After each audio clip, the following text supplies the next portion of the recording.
Hey, how's it going, everybody? I'm glad you guys are here and glad you guys could make it.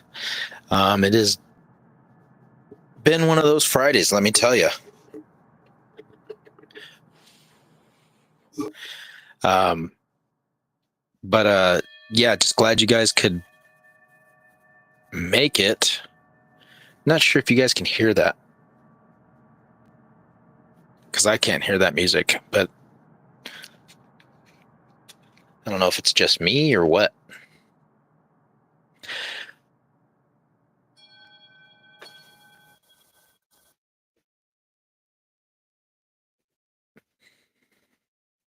See if this one will come through.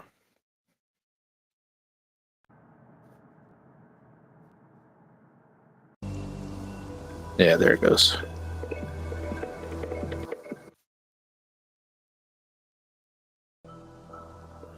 All right. So glad we could make it here on this beautiful Friday. It is very, very warm here. It was about 89 degrees, 89 degrees here. And let me tell you, it was warm. It was very warm, but it was good. It was a good warm. It was better than it has been, really cold, but welcome.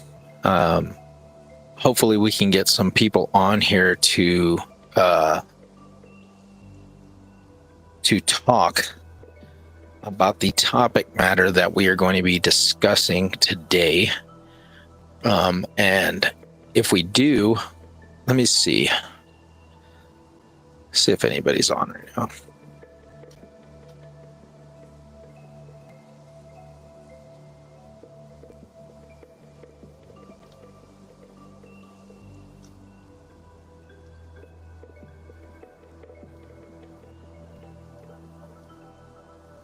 I don't know why it's on private chat. Why is it on private chat? Duh.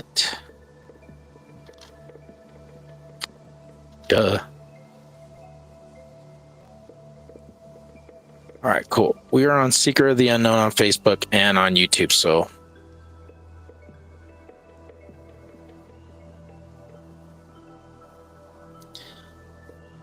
like I said, hello, welcome. Glad you guys are here. If you guys want to come on to the podcast, you guys are more than welcome to. Please just let me know in the messages. I can see them, and we will get it going. Crud, I left my book in the car that I was going to use for reference. Do you know which one I'm talking about, right? The one that I put by the seat? The keys are right there. You just have to go by it, baby, with the keys. Don't put the keys in it, but just pull the door handle open and it'll open. Don't leave those keys in there. But yeah, a lot of cool stuff has been happening. Been doing a lot more reading of my books as far as my I got the Suppression and Evolution of Human Consciousness by Matthew LaCroix. My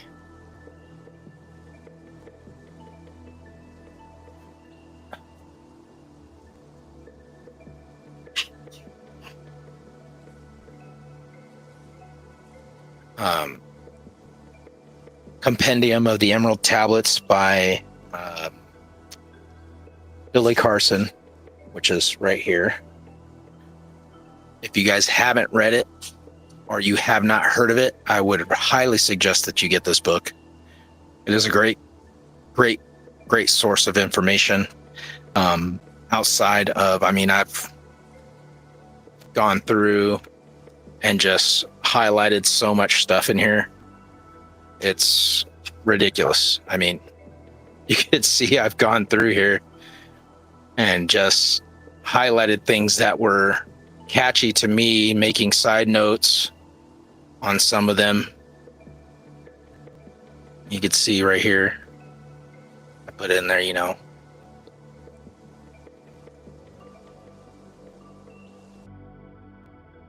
But got that one.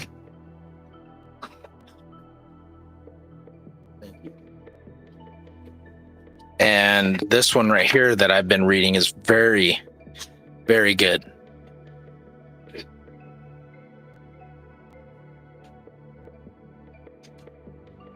The Epic of Humanity, by Billy Carson and Matthew LaCroix.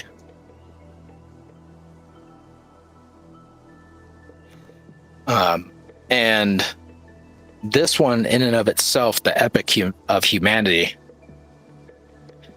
really dives deep into the antediluvian, pre-Adamite civilizations, and goes from that aspect all the way up until just after. I mean, it goes all the way up till now, but the timeline that he gives, he breaks it down all the way up at least into 100,000 years ago.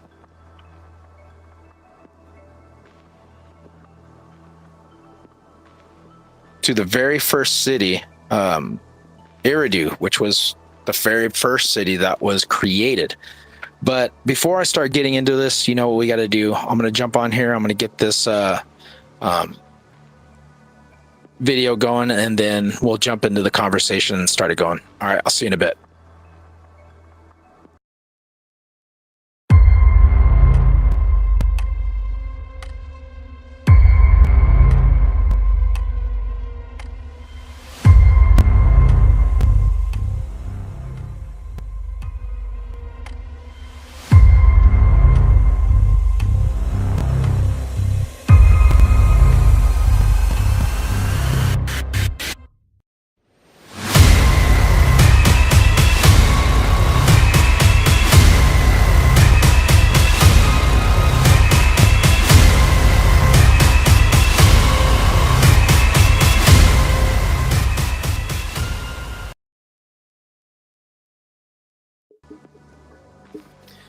All right, so back.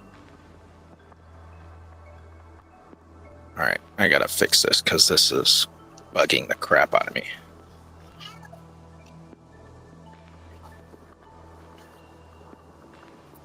All right, so anyway.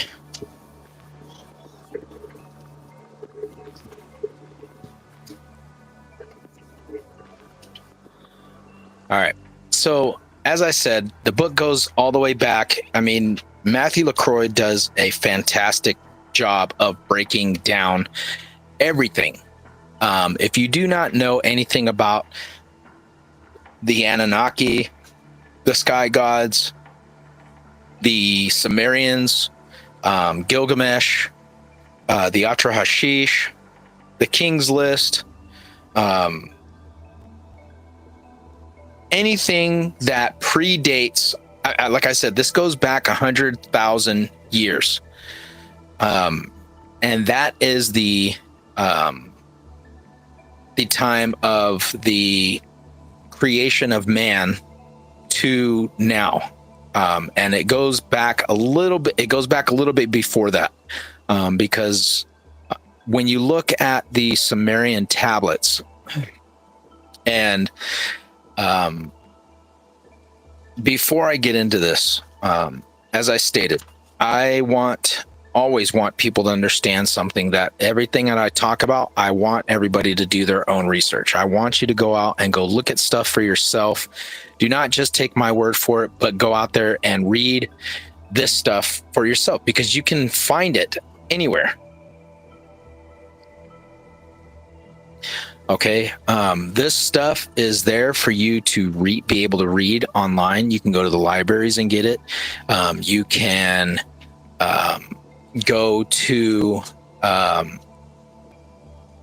Amazon Prime, check it out, see if you can find it on there. You can go to audiobooks, which I've done a lot of.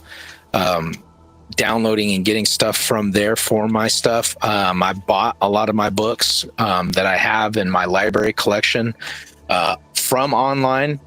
And let me see. This is the other one that I bought in his series that I was talking about.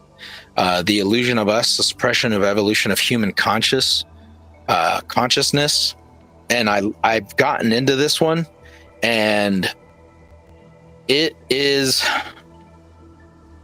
an eye-opener for sure, because this one to me goes into the suppression of our memories of who we are and the abilities of our bodies and our minds and our spirits to be able to progress, and how we have been suppressed, not only to be aware of what we are capable of doing, but our inner spirit, our who we are actually, the being inside of us, our spirit, what we call our consciousness, the suppression of that, and just the awakening of the elevation of people nowadays that are coming to pass, and finding the ability to remember or awaken out of what we call the matrix, and just being able to be consciously aware of who we are, not only as a society and as human beings, but as a global reset of our consciousness. So, like I said, I tell people all the time, if you have not, or you did not experience anything, or you have not been awakened yet to the reality of what our conscious elevation is, and who we are and why we're here, and you're still stuck in that rut, it is going to be very hard for you to understand what I'm about to start talking about, because you're probably not going to get it. But once I start talking to you about this, if you want to go out and start looking into this stuff, please do. I really want you to try and be aware of this, because like I said on Monday's podcast, and people now are starting to come out after I just got done saying this, there are things that are going to start happening that we are going to see, that are going to shift in a direction that is going to either make people see this as a religious phenomenon that they have been savvy to or been spoken to about. Like I said, I've grown up in a religious home. I've grown up in a religious aspect. So I understand that side of it, and how people would see these events coming forward or coming to fruition, them being distributed or put under that label. And we will be seeing a lot of this stuff start to happen. But what I'm about to start talking about has been thrown into fruition thousands of years before this religious adaptation has been putting its own stamp on this narrative for thousands and thousands of years. The very bare minimum that we know of now that is stamped and talked about goes back at least 5,000 to 7,000 years before the adaptation was taken over by religious sects, religious groups, or adapted from these main sources, the Sumerian tablets, and taken and twisted in a narrative to fit something that has shifted people's mind consciousness away from where it was originally. Now, I hope you caught all that. We now, in our time and age, are not where we were consciously at the beginning, where we were meant to be. And the reason for that being is because in the tablets, in the Atra Hashish, in the creation tablets, in the Epic of Gilgamesh, in the Emerald tablets of Thoth, it says that the Dark Ones will come to deceive mankind, and not only will they use their bloodline, but they will disguise themselves as men in high seats of power, in places that are of authority, in places where they can have a whispering ear to those that are going to listen to them and take the deception of what they are saying or planting those seeds of things that they want to come to fruition or happen. This stuff was talked about thousands of years before you even start hearing about, demons and angels and, jinn and beings of light and, good and evil. Way before all of this happened, there was a hierarchy that was established on this planet by the sky gods. Now, these sky gods that I'm talking of located themselves in and around the area of Mesopotamia, of what we now know as Turkey, Iraq, Iran, and Syria, and this area of the Middle East. And we know that these sky gods came down and established and ruled over this earth for hundreds of thousands of years. Now, how do we know this? Because they left messages. They left information that was written down in tablets to be collected, to be remembered, to be saved and documented for future generations. And let me just read a little something real quick, because there's a lot of things that you will see that are very similar in text that were adapted by things that you are now listening to in your churches, in your synagogues, in your temples. Because we know that you get stories or timelines that are representations of things from cultural narratives. And the cultural narratives are passed down through word of mouth.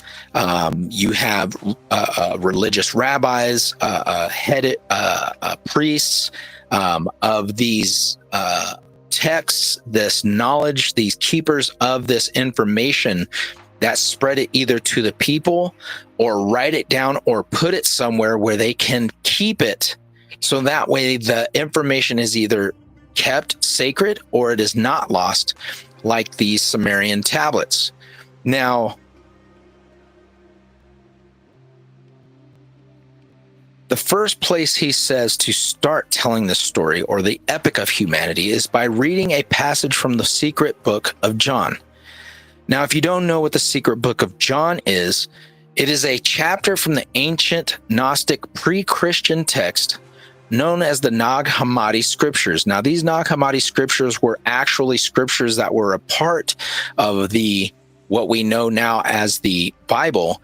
I believe there was 188 chapters or books that were collective together in the Bible, but a lot of these were removed and taken out because it went against what the narrative of those who were in power wanted to place forth to the people, because they could not keep control of them in a situation where if people understood who they were, that the God that they were seeking was actually within them rather than without, and they didn't have these people searching for somebody or something to fill that void or tell them what they needed to do, then they would have less control. And you will find this out as soon as I read this to you, you're going to start seeing a lot of similarities.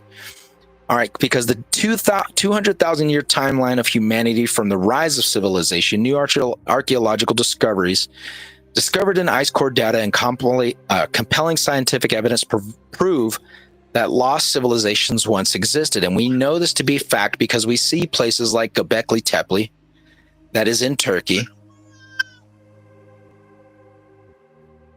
And we see these places that predate the pyramids by at least 12,000 years. Or not the pyramids, I should say, but Stonehenge by at least 12,000 years. Excuse me. Play with your sister. Don't start. Detailed analysis of the Anunnaki and their role in the human Earth history, the futures of humanity, and the transition into the age of Aquarius. Now, as I was saying, the Nag Hammadi scriptures was recovered in the 1948 from a hidden cave near the Dead Sea. The secret book of John. This is one of the verses that comes out of the secret book of John. It states this: at once the rest of the powers became jealous. Although Adapa, Adam, had come into being through all of them and they had given their power to this human, Adapa was more intelligent than the creators and the first rulers. When they realized that Adam was enlightened and could think more clearly than they and was stripped of evil, they took and threw Adam, Adapa, because you'll see that name later on, into the lowest part of the whole material realm. And he states this. This profoundly deep quote is echoed by the esoteric text as well. They each tell us the same thing. We are powerful beings created to be perfect. However, the important part of this text also considers what is to say at the very end. They took and threw Adam into the lowest part of the whole material realm. Think about this. What does this mean? Due to intense jealousy by some of these creator gods, human beings were cast down to the lowest form of the material realm, known as our current state, the third dimension. In fact, Yaldabaoth, one of the creator gods in the story, goes on to state, tell me if this does not sound familiar. I am a jealous God, and there is no other God besides me. But is Yaldabaoth really the one true God that created the universe, as we are to believe? As most can clearly see, Adapa and Adam are definitely the same being.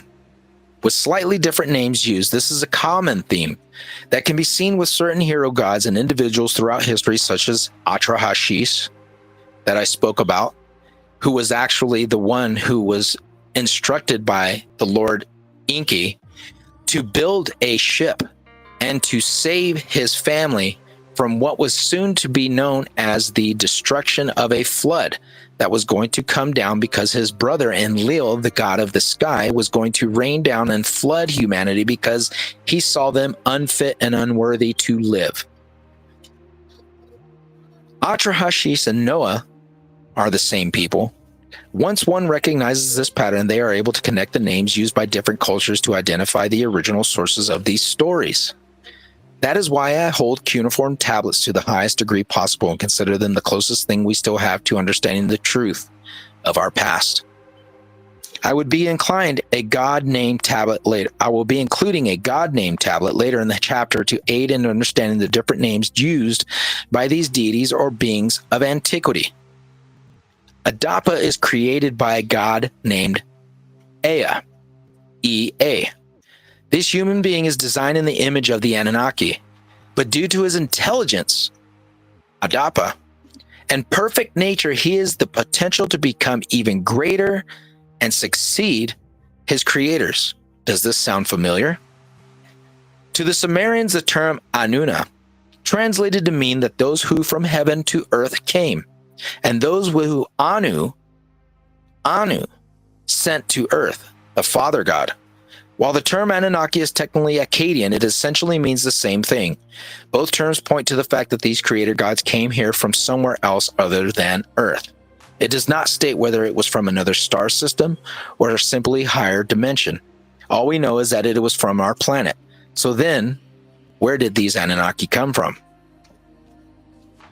And he goes on to state in his next chapter, Lost Civilizations and the Ancient Timelines. But I wanted to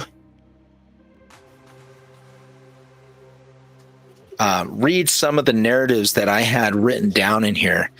Like what he says, Henry David Thoreau once said, "Think for yourself, or others will think for you, without thinking of you." It is important to understand that a small number of extremely powerful individuals and secret societies control nearly everything in our world.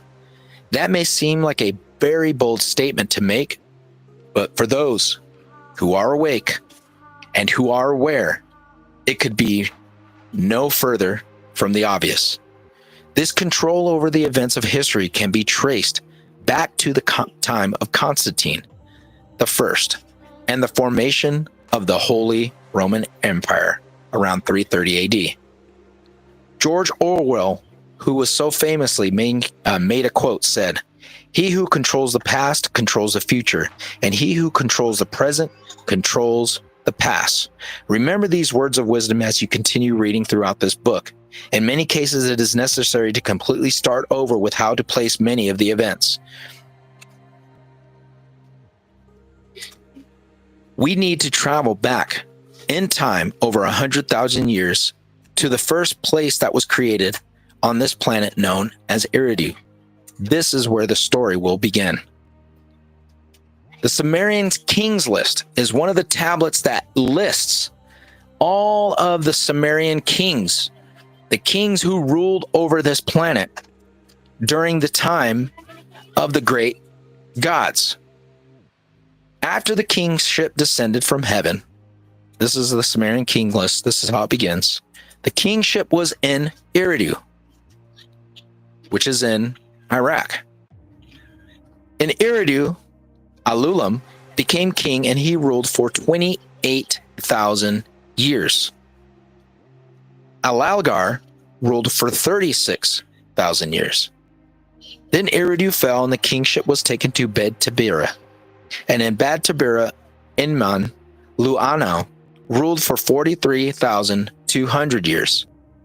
Inman Gala'ana ruled for 28,800 years.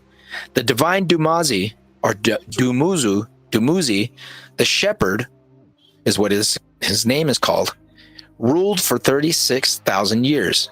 Then Bad Tabira fell, and the kingship was taken to Lorak. And in Lorak, Insebedzada Anna ruled for 28,800 years. Then the wreck fell, and the kingship was taken to Sapar. In Sapar, Inman Durana became king, and he ruled for 21,000 years. Then Sapar fell, and the kingship was taken to Shurupak.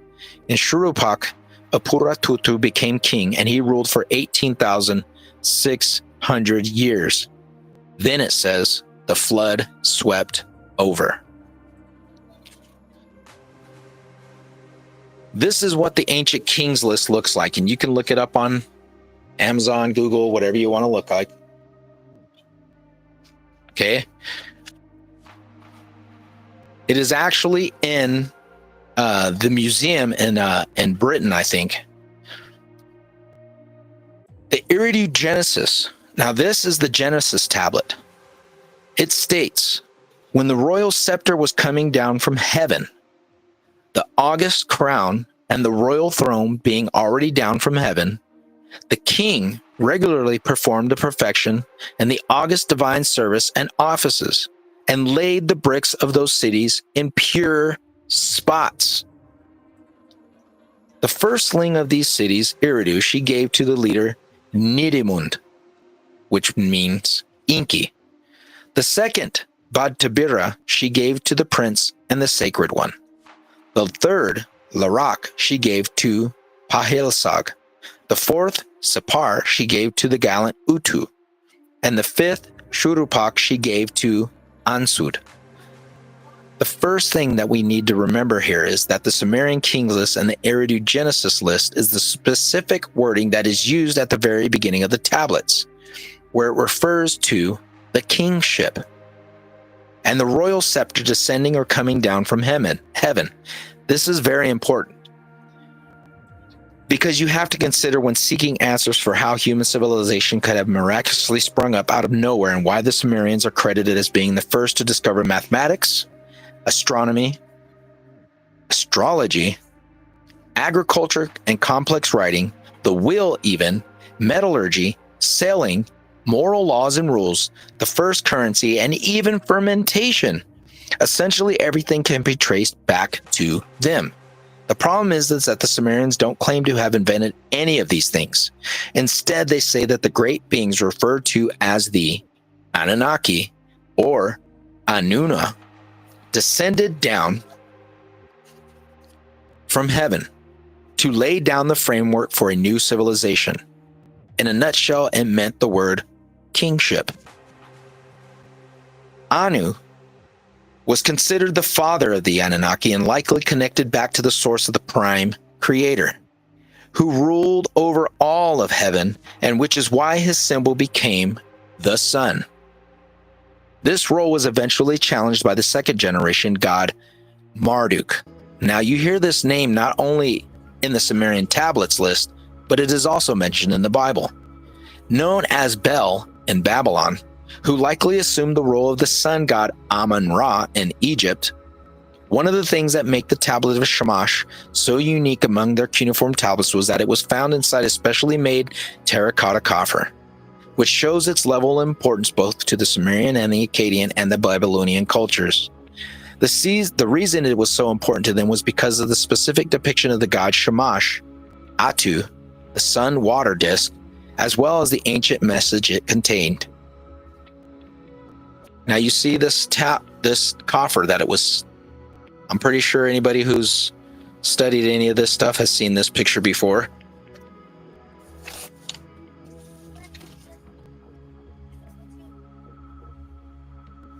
And it goes on again to say in column 1 about the kings and their reign over humanity. Now, one of the things that he states in this book is that the current timeline we're taught in school needs to be thrown out of the window and replaced completely, because everything that we know only goes to a certain point, because they do not want people to know about any of this stuff, which is why I talked about a lot of things of them destroying things in the Middle East, because they do not want people to find it. Because if they start finding it, then it means that they're going to know that they were being lied to. So the best way to do it is do what? Hire some people or make it look like people were going through as religious fanatics and destroying priceless artifacts. They refer to as Kolkalan or Quetzalcoatl. That's why it is fascinating to learn that the original name for the entire region was called America, which means land of plumed or feathered serpents. Now, that name comes from the Mexican and Central American cultures, with the gods they referred to as Kukulkan and Quetzalcoatl. The original names for the region, was called Amaruca, which means land of the plumed or feathered serpent. America was not named by Christopher Columbus or anybody else. They adapted that name because that's what they were told that it was, Amaruca, America. Do you see the connection? Obviously, they would not tell you that, because this leads back to what? That these lands were fertile and were robust and were vibrant and full of civilizations that were way, way beyond their time. They were way ahead of us. And for them to know about this place was not discovered. It was they just happened to be able to do something that other people had been doing for so long, sailing the oceans, visiting these other lands. The Europeans, the Vikings were brave enough to sail the northern waters. They knew of the people that were here. They'd been going back and forth for years.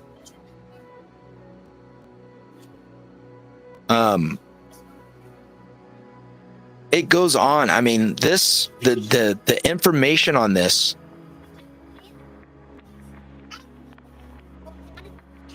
what I wanted to get into was the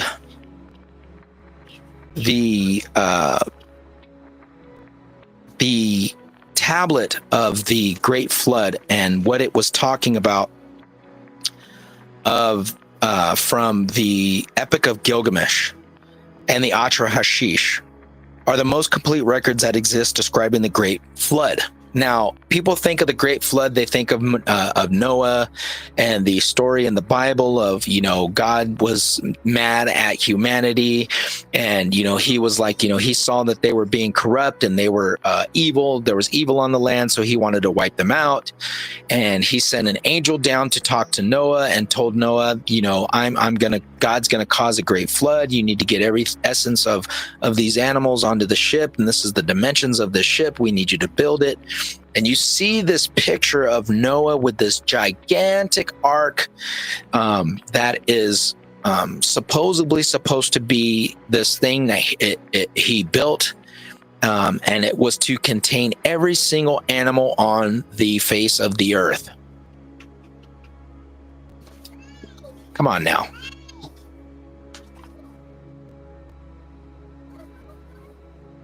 This tablet predates the Bible, like I said, at least 7,000 years. So the adaptation that was taken and adapted because of the passing of the information through cultures and through timelines and families. And you got to remember that Moses, Abraham, married into these tribal families from Canaan, from Palestine, from these ancient nomadic cultures. And this information was in their knowledge base. So they believed in this because it was a part of their culture they married into. And the adaptation, once gods became plural and became singular, went from plural to singular, okay, meaning more than one god and worshiping only one, you get all this stuff that was taken out and things that were adapted to keep in. May not want to believe it, but that's what happened. Look it up, read it for yourself. That's all I'm saying. So the evidence that we see in the Epic of Gilgamesh was that a royal bloodline of kings in the city of Uruk, and the tablets of the Epic of Gilgamesh and the Atrahasis are the most complete records that exist describing this great flood, as well as the ancient cities that once existed in deep antiquity. The reason that we put so much emphasis on the Epic of Gilgamesh is due to how closely it mirrors the Atrahasis, cuneiform tablets which were likely written thousands of years before. This helps to support its authenticity as a viable source of historical information. The Epic of Gilgamesh was discovered in 1849 by Austin Henry Layard in Nineveh, Iraq. George Smith first translated this Epic of Gilgamesh in 1875. Gilgamesh was a tyrant king of the city of Uruk, in what the world would be today in southern Iraq. This gives us a location of where the story begins. Gilgamesh meets a wild man named Enkidu, and I talked about this before, who travels along with him on his journey to battle Huwawa and the Bull of Heaven. Enkidu notices similarities in the name, eventually dies from the disease as a punishment by the gods, which leads Gilgamesh to seek out the secrets of immortality. This is the point at which our interest lies for a historical perspective to incorporate this information into our timeline. Neo-Assyrian clay tablets, the Epic of Gilgamesh, Tablet 2, Story of the Flood, known as the Flood Tablet. From the library of Ashurbanipal, 7th century BC, Gilgamesh was what's known as a demigod, meaning that his mother was a natural woman and his father was of some bloodline that was not of this earth.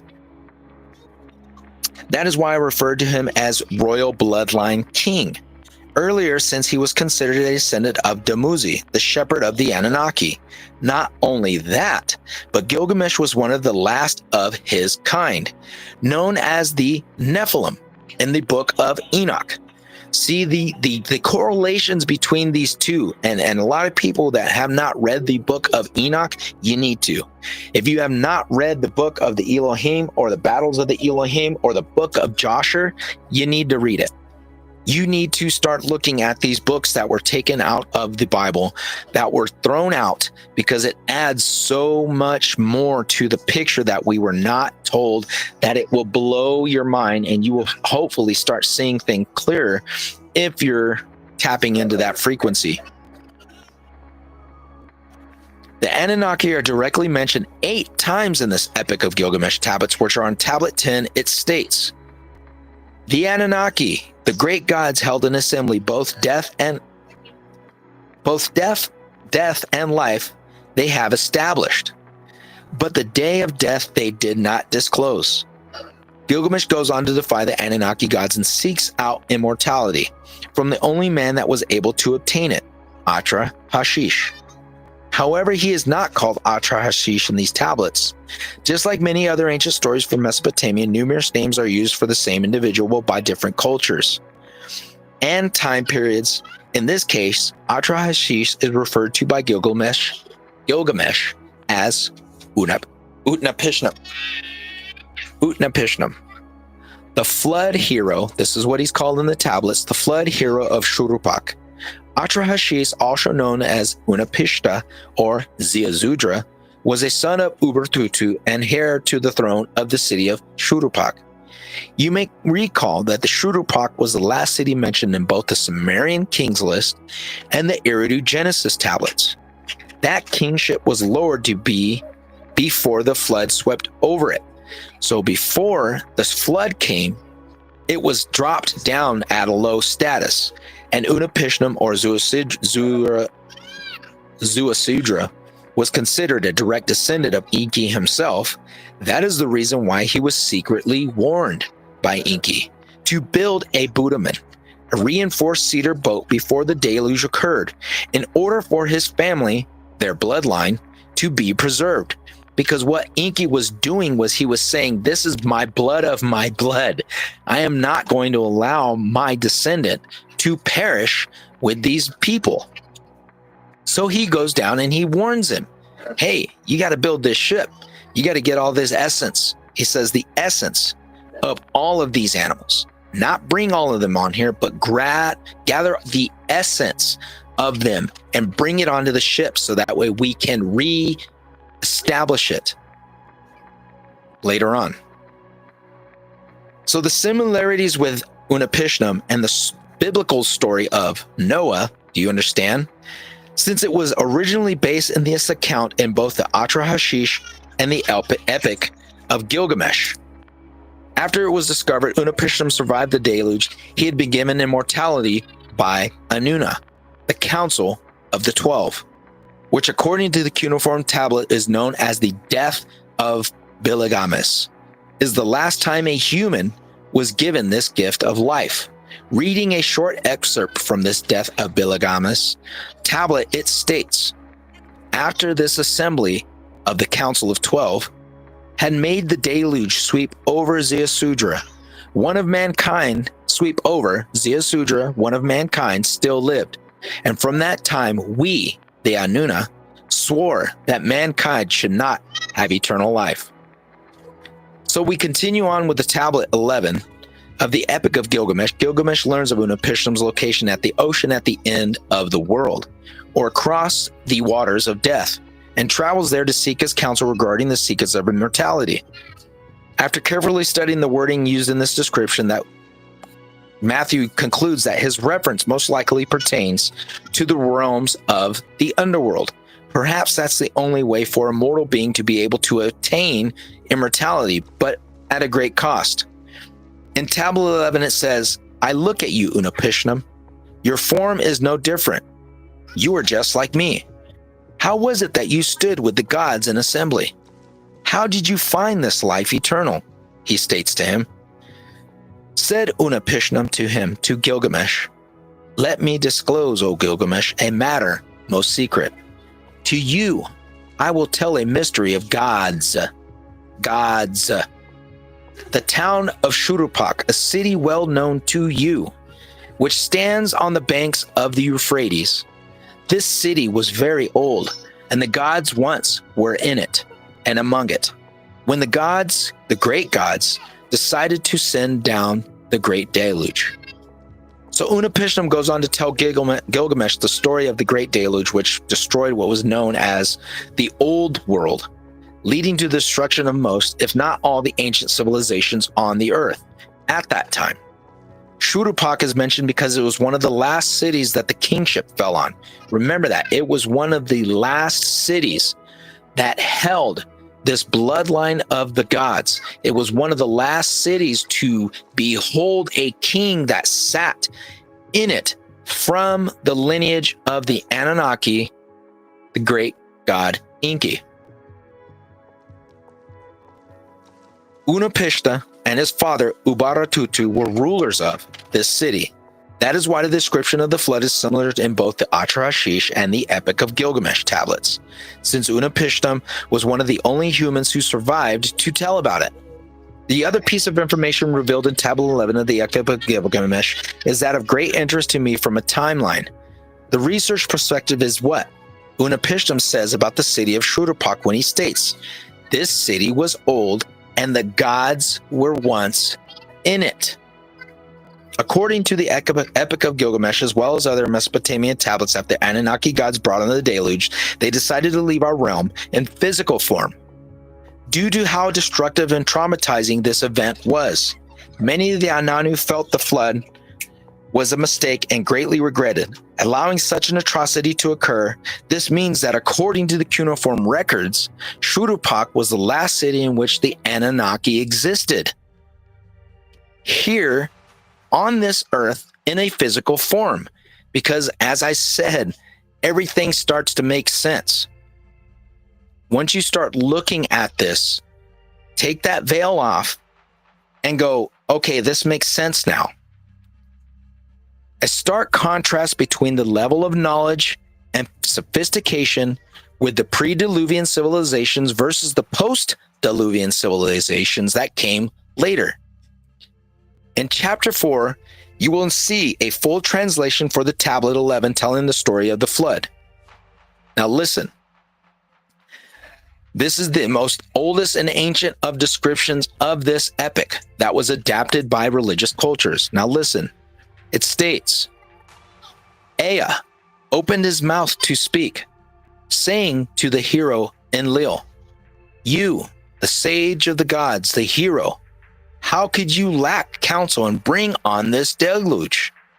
In the past, Utnapishtim was a mortal man, but now he and his wife shall become like us gods. Utnapishtim shall dwell far away, where the rivers flow forth." Gilgamesh learns that Utnapishtim that he will never be able to gain eternal life as long as he is a mortal man. Gilgamesh goes on to the challenge Utnapishtim asserts, whereby he is given several tests, such as not sleeping for a week, but ultimately fails at each one. Utnapishtim eventually advises the boatman ferry for the otherworld to take Gilgamesh back home, where he returns to Uruk, empty-handed and disappointed. The tablets end with Enlil stating that it was never in Gilgamesh's destiny to gain eternal life. Instead, Gilgamesh was given the divine kingship to rule over the city of Uruk by the gods themselves, the Anunnaki. The information contained with the Epic of Gilgamesh says, Gilgamesh is a post-Diluvian king of the city of Uruk. That means after the Great Deluge, he was given succession to rule over this city that the Anunnaki themselves ruled with their bloodline through Utnapishtim and his father, and gave Gilgamesh the rightful heir god kingship by the Anunnaki to rule there. And Utnapishtim was a pre-Diluvian king of the city of Shuruppak. During his journey into the underworld, Gilgamesh meets the spirit of Etana. Etana was chosen by the Anunnaki to be the architect of the new world after the deluge destroyed everything. That is why the city of Cush is considered the very first city that emerged after the events of the flood. The fact that Gilgamesh mentions seeing the spirit of Etana in the underworld means that Etana was alive during an earlier time period than he was. This helps us to separate that these events fall on a historical narrative and timeline. Tablet 1, the legend of Etana, begins with this. They planned a city, and the gods laid its foundation. They planned the city of Cush, and the Ajiji founded its brickwork. Let him be their people's shepherd. Let Etana be their architect. The great Annunaki gods ordained of destinies sat taking their counsel concerning this land. The Anunnaki themselves planning out this city and giving Etana the ability to lay forth with these workers gods, these Ajiji, who were the brick workers who built the city. This is important because we are going to see later on that these Ajiji are the reason why humanity is going to end up being made. The great Anunnaki gods, establishers of all physical form. The last thing I want to mention about this tablet is what is stated towards the end of what it says. The great Annunaki gods, establishers of all physical form. If we were to take this passage literally, which I believe that everybody should, it means that the Anunnaki are far more powerful than most realize. They are similar to us. They are the creator beings, but they are immortal and they live forever and are superior to us in every way. After all, we were created in their very image and their likeness, but with far more empathy and compassion towards others in most cases.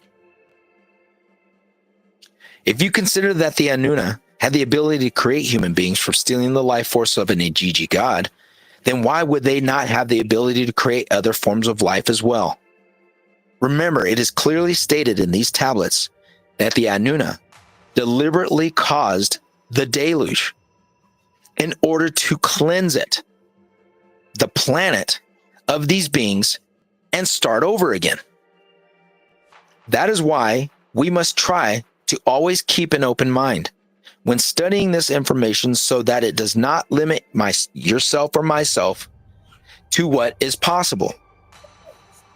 We will leave you and I, the readers, to think deeply about the implications of what this information means on a higher level perspective of evolution and the origins of life. It seems the more I study these tablets, the more secrets they eventually reveal to me. Perhaps that is the purpose all along, with the complexity in which they were written. Instead of the foundation of truth and knowledge being at the forefront of society, deception, fear, and organized conspiracies become the dominant tactics used by the corrupted secret societies that gain control of most of the world, became and are known as the Illuminati or the Cabal. If society continues to allow darkness to wield control over our destiny, over our very lives and our existence, we too will disappear.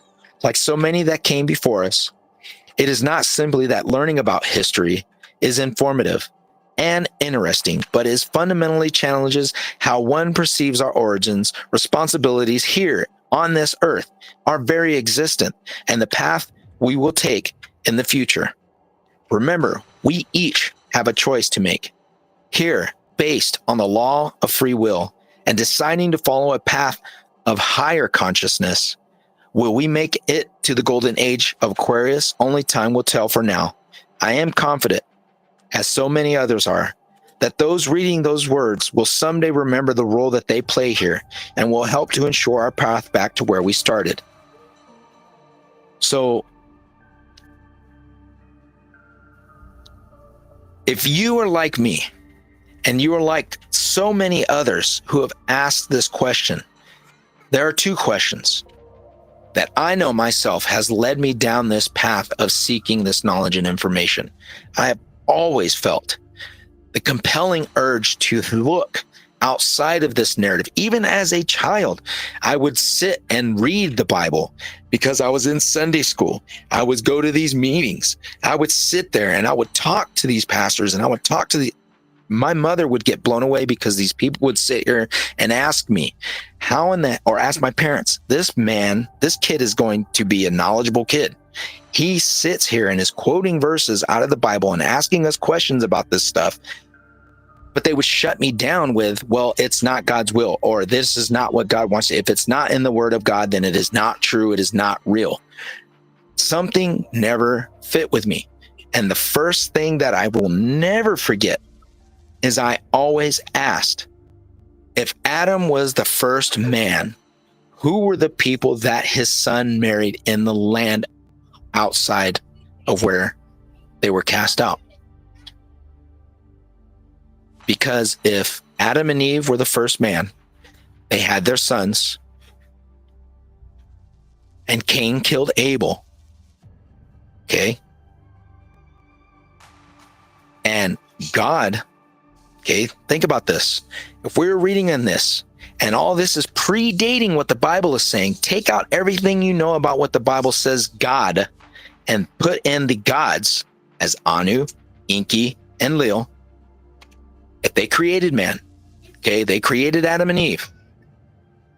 Adam and Eve were taken out because they did something that was not what the gods wanted. Okay. Now, one thing we have to look at here, and what we know today, the deception key of what is being told to us, the narrative is this. The God said, of everything in this garden you shall eat, except of the tree of knowledge of good and evil. Don't touch it. Because if you do, you will what? You will surely die. Now, if you're sitting here and you're hearing this from God, I'm going to die. Now, we know now that Eve goes to this tree. She hears somebody beckoning her. Come here. You should probably taste this. Go ahead, try it. We were told we were not supposed to do this because God said if the moment we do, we would surely die. Oh, no. That's not what's going to happen. Because when you eat of this, your eyes shall be open like the gods. You shall be like them. This is what the serpent's saying. You shall be like them. Now, I'm not going to get into this, but I'll read this in the next episode because I'm going to go into it later on. What ends up happening is this. This is what the narrative says in the tablets. That man was created. And the information that Enki, the serpent, gave to them, he told them, I am going to give you the knowledge, the ability to farm, to be able to take care of yourself, to have this knowledge and understanding just like we do. Writing, mathematics, science, the abilities to take care of yourself and heal yourself and do things that are going to progress your life. Because what did they say? You will not have immortality anymore. But your capabilities, my capabilities,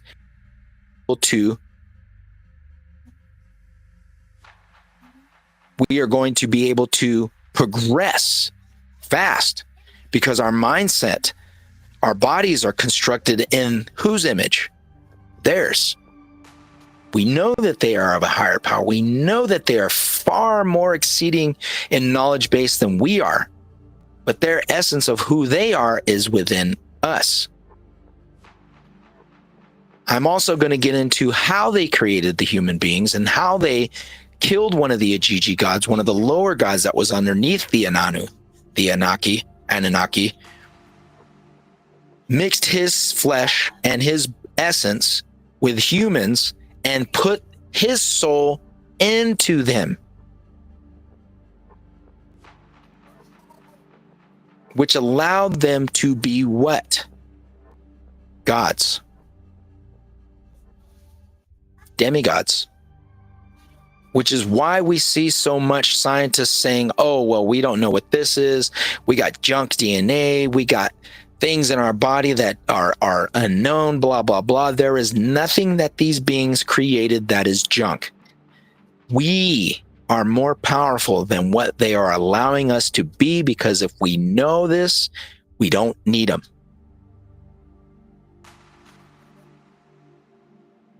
Because our higher power, our higher essence does not come from what we get from these people. It comes from that which was given to us and dwells within us already.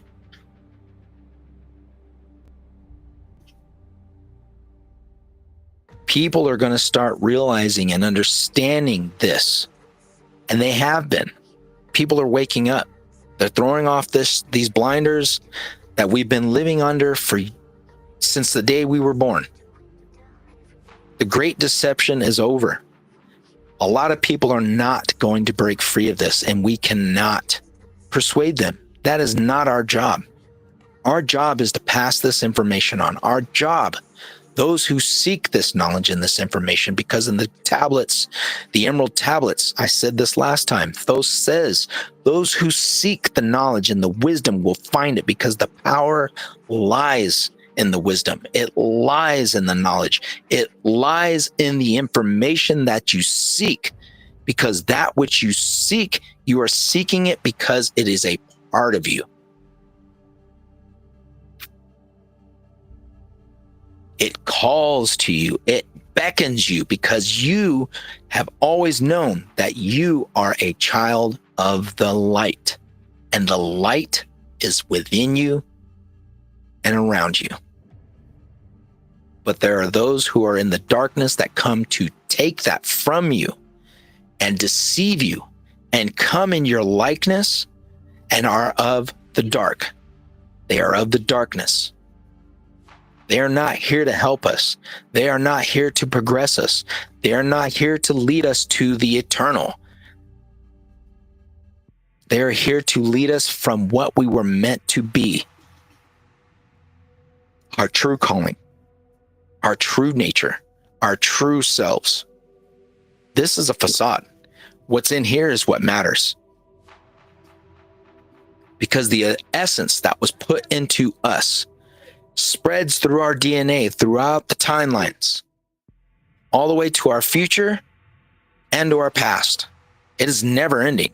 It is not going to stop unless something wipes us out and diminishes it.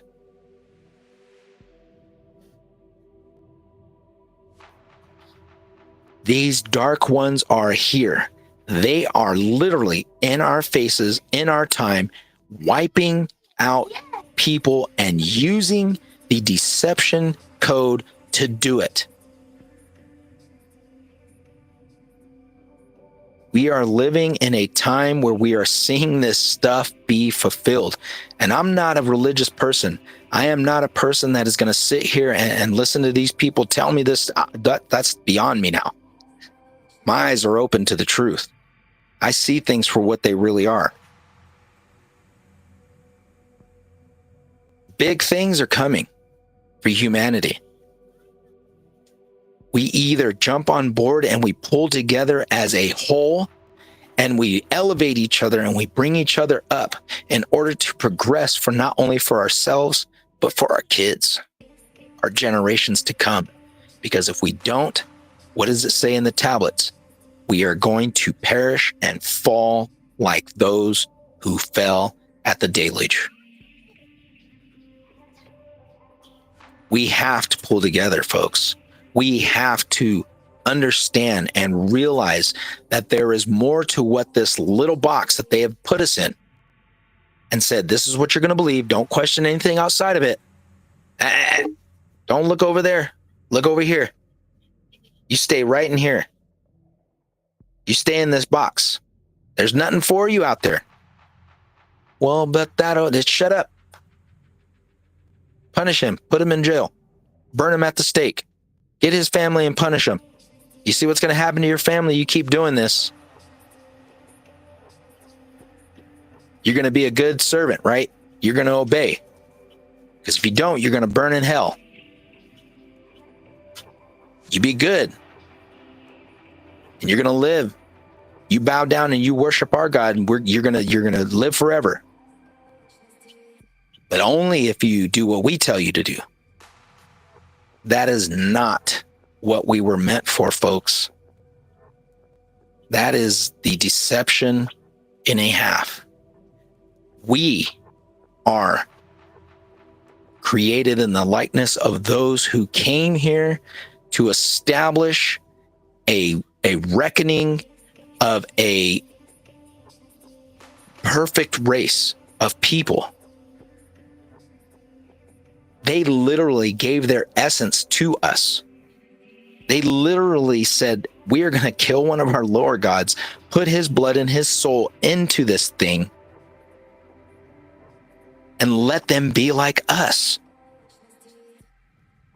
Now you see that adaptation taken and totally mutilated. That story is ancient. This story is adapted. This one is older.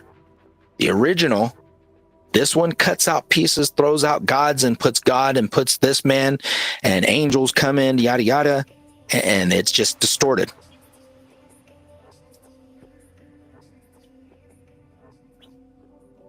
I am not here to break anybody's faith base down. All I'm asking people to do, and I argue with people in a sense that I say, why is it that you shut it down and you say that it is of the devil? It is not of God. It is not what he wants, because it is leading us away from the truth. Of course it is. It's leading you away from something that has deceived you for so long that you've decided that you don't want to hear anything else. You don't want to look at anything else with an open mind. You don't want to take what is factually written down and passed down through these tablets, these informations of these cultures that predated the information that you are saying is rock hard silence. That is just an adaptation by thousands and thousands of years. That's all I'm saying. The information is out there, folks. I'm very passionate about this stuff because it has helped me to realize, outside of the narrative that I've been told, and I have seen people continuously, and I'm just like, wow, like, the power you seek has been within you this whole time. You don't need anybody to tell you that.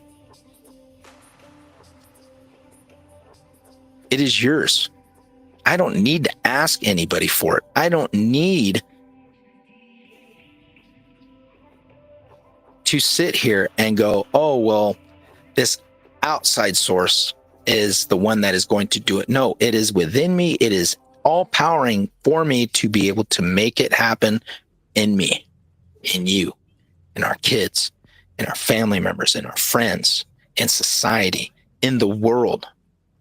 But there are those who have come to deceive us and to keep it hidden from us. So I'm going to get into this next part. Next week is just something for you guys to just, if you guys got questions, I don't know. I don't even know if anybody's even watching this. I probably doubt it. But if you're watching this and you see it, hit me up. The Facebook chat is open. The YouTube chat is open. If you guys see it, give a like, put your name in the comments. So that way, at least I know you're there. Let me see here. I'm going to give it a couple minutes, and then I'm going to put a break on real quick, and then I'll come right back.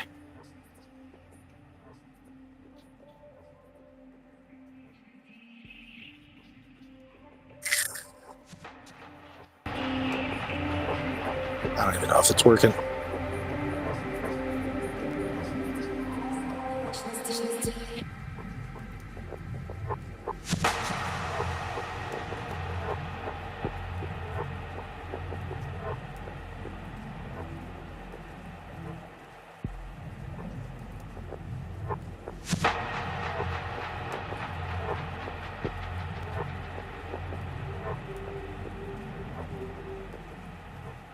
Бесконечности.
All right.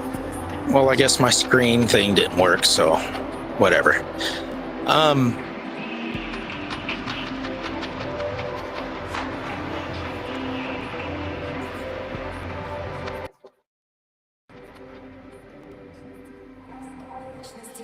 All right. I guess I don't have anybody on right now. What's wrong? What are you looking at? What? Oh, Ben and Jerry? Let me sit. So like I said, I don't know if anybody has that inkling of thinking, well, what about me? Or, the main question that I always had in my life was,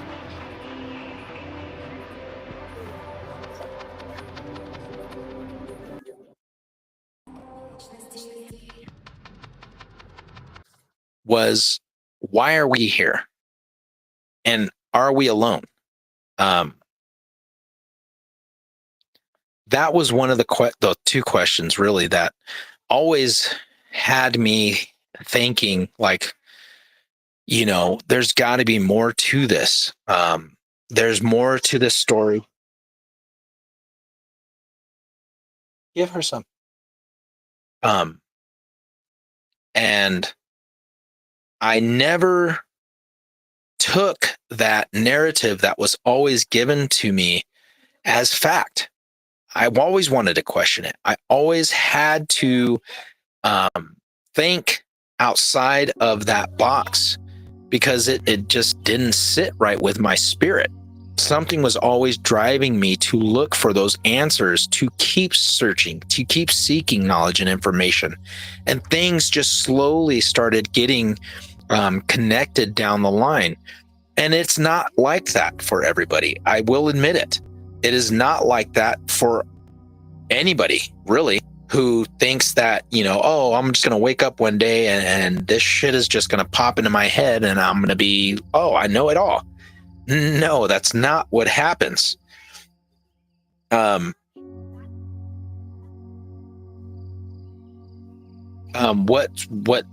ends up happening is that you start seeing things, or the information of things is not adding up inside of your mind and with you personally at a level where you are like, okay, I am content with what I'm seeing in the news. I'm content with what I am seeing on these politicians and what they're saying and what is going on in the government.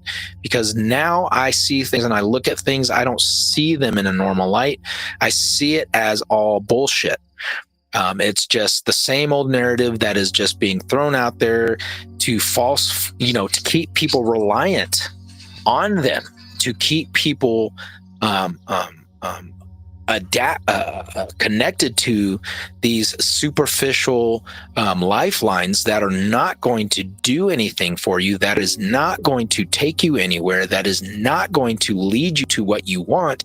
You got to seek it for yourself and look at it and realize they have been hiding a lot of stuff from us, a lot. And not only are they hiding a lot of stuff from us, but they are doing things to keep us in the dark. They are doing things intentionally to keep us from looking and finding this information in order to not have us progress. I posted a video not too long ago about this White House press secretary who came out and literally just said that there is technologies that we have that would take us, we can time travel. And the only reason why this technology or these technologies have not been released to the public is because the powers that be do not want to let go of their power.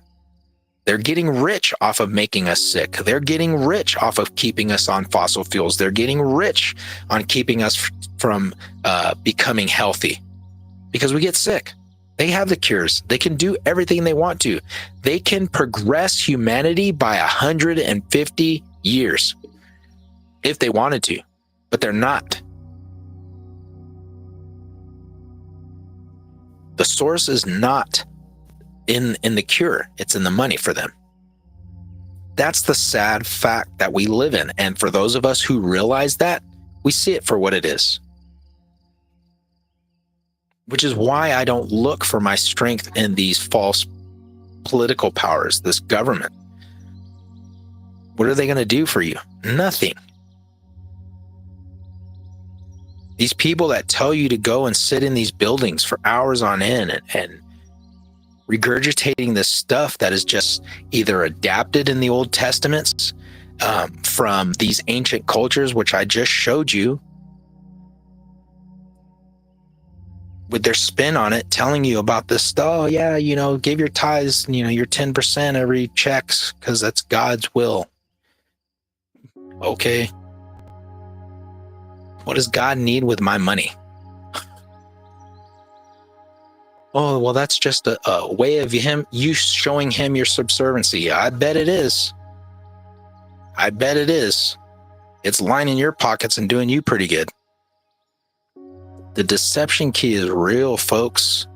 And I wish that people would realize and open their eyes to what is really being done and what they are really being told. It's like, the unveiling of the man behind the curtain in The Wizard of Oz. Seeing what is really behind what is going on, and being able to understand, like the wizard told them, everything you need is in you. You're coming to me looking for these answers when the answer is in yourself. You've held the power in your hands. You've held the knowledge. You've held the discernment. You've held the courage to be able to do these things, but you've been crying out, seeking this stuff outside of yourself, but it's been inside of you all along. You just needed to find it. You just needed to realize it. Somebody needed to tell you that it was there all this time. And that, for us, those who seek this are doing that. We are trying to help people understand the power that you need is within you. Do not give it away to somebody that is telling you that you need to have it in order to get it from somebody else. That is not the case. That is not how it is meant to be. Things are happening. Things are going to come to pass that people that are awake, that realize what is going on, are going to see it before it happens. A lot of things are playing out right now in the world that a lot of people are not looking at it in that open mind mentality. They're not seeing it for what it is. They're seeing it for what they're being told it is. Don't look over here. Look over here.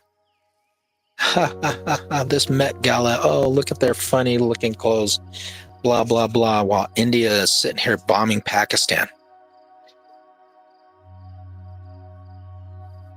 While these trade deals are going on, these secret wars are happening, and people are getting murdered, and famines are just sweeping across the earth, and people are doing nothing about it.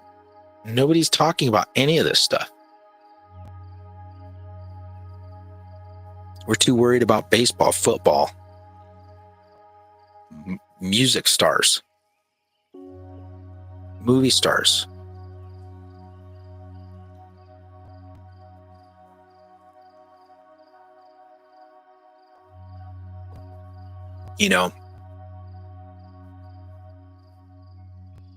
I was going to Walmart, and there was a man I had seen there plenty of times, and he was asking for gas. I really need some gas, bro. He's an older guy. And I told him, I said, what else do you need? Well, I just need a couple bucks so I could put some gas in these tanks. I said, well, where's your car at? Oh, it's right down here. I said, well, let's go get your gas, and I'll help you fill up your car so you can go get the gas, and I'll give you gas money, and you can put the gas in there if that's what you need.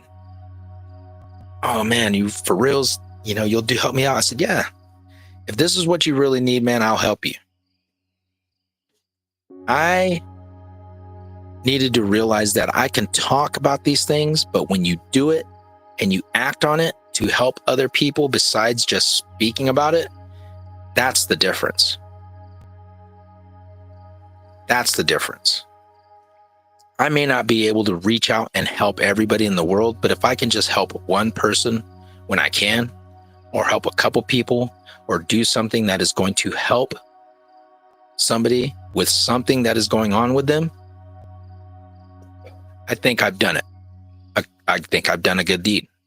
That is not going to stop there. I'm going to keep doing it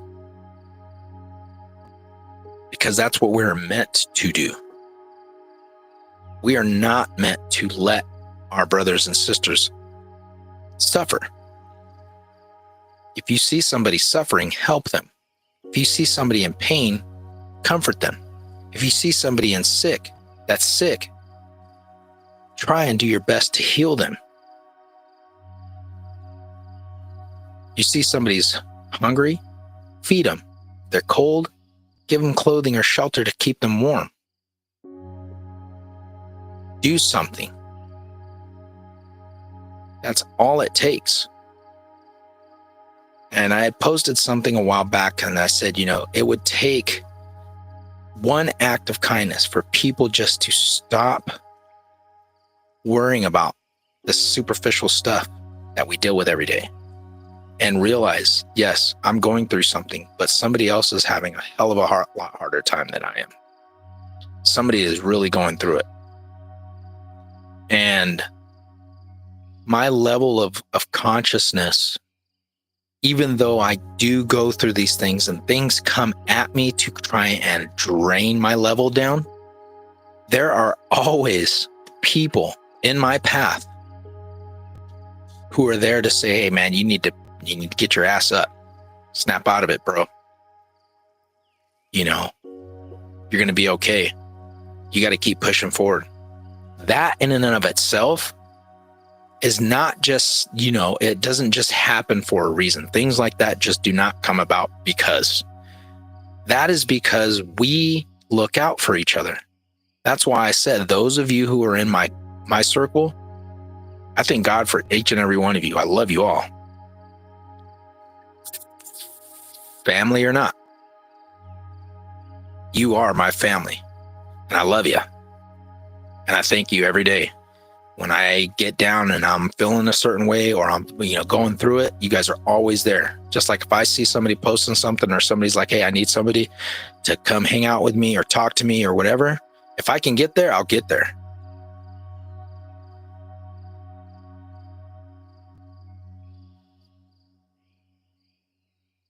Well, we got to help. We've got to change us. We've got to change things around us. We've got to do what we can to raise the awareness, the consciousness, and the spiritual level of everybody that we can come in contact with, because they're going to need it.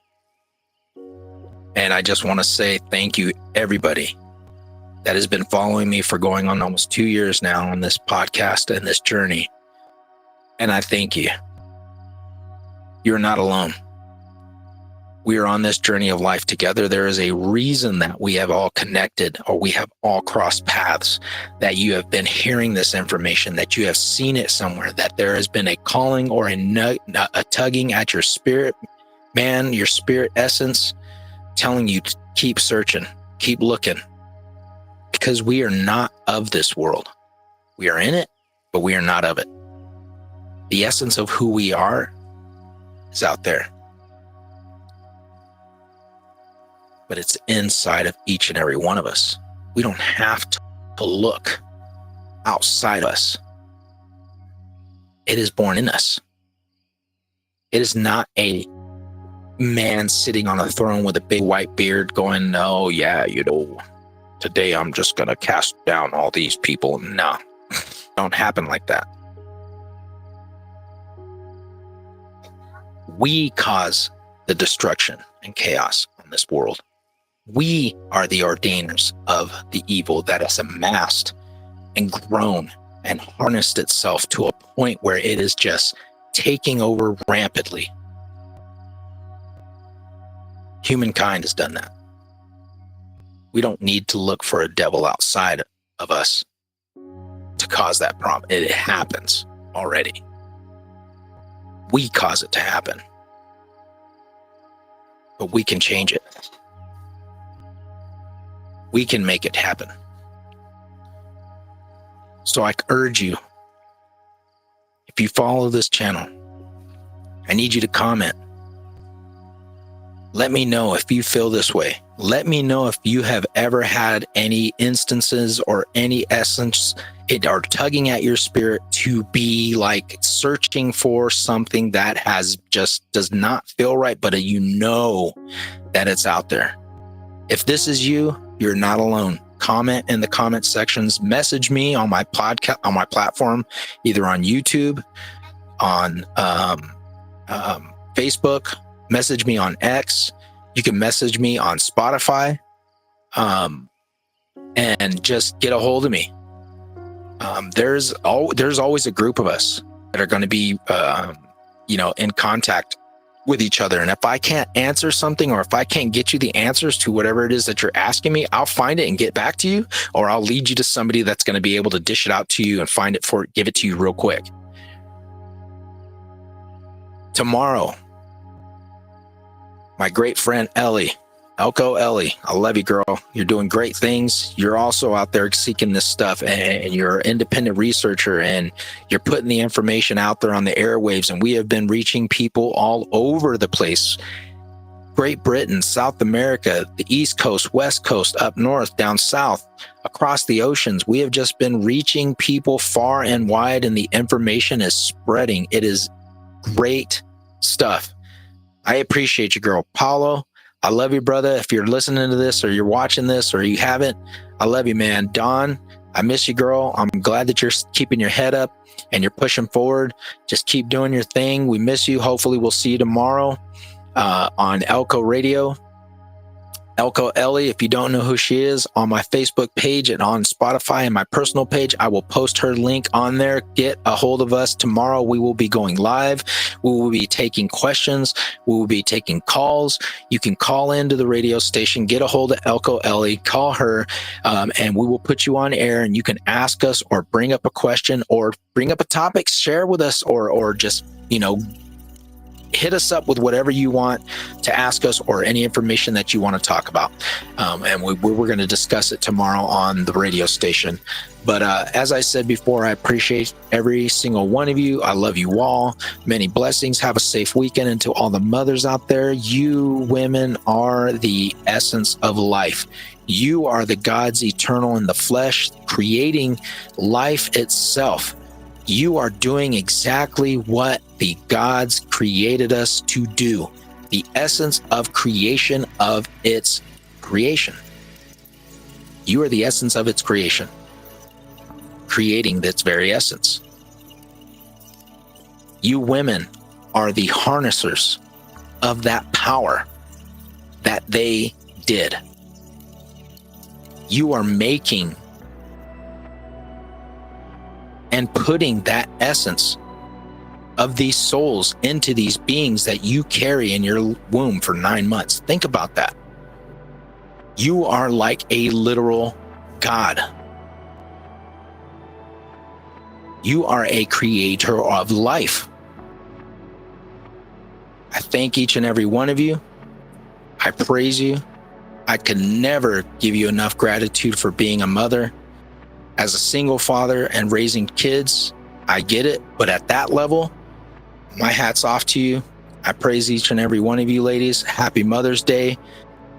Much love, much blessings to every mother out there that's, putting in that work and putting in that hustle in and day out. If you're in a relationship, if you're single, if you're doing it with a partner, keep hustling, keep pushing forward, keep doing it.